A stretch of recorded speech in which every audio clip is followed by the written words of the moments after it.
పల్నాడు జిల్లా సత్తెనపల్లిలోని శివాలయం వేణుగోపాల స్వామి గుడిలో అర్ధరాత్రి దొంగలు చోరీకి పాల్పడ్డారు. హుండీలను కట్టర్లతో కట్ చేసి సుమారు 1,30,000 రూపాయల నగదు అపహరించుకుపోయారు. చోరీ దృశ్యాలు సీసీటీవీ ఫుటేజ్ లో రికార్డ్ అయ్యాయి. దేవాదాయ శాఖ అధికారులు పోలీసులకు ఫిర్యాదు చేయడంతో నిందితుల కోసం గాలింపు చేపట్టారు.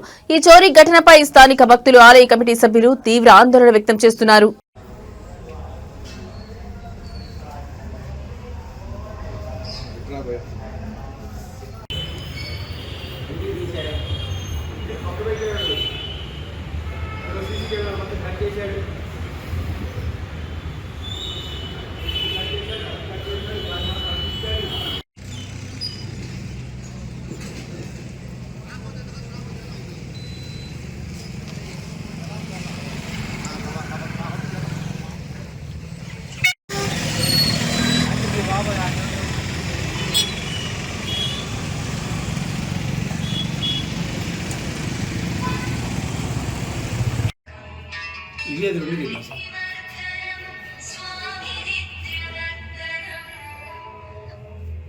మేడం గారు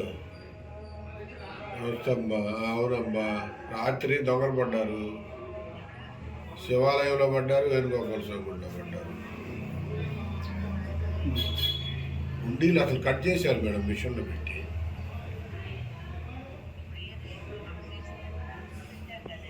ఉన్నాయి, సీసీ కెమెరాలు కూడా ఉన్నాయి అక్కడ కూడా.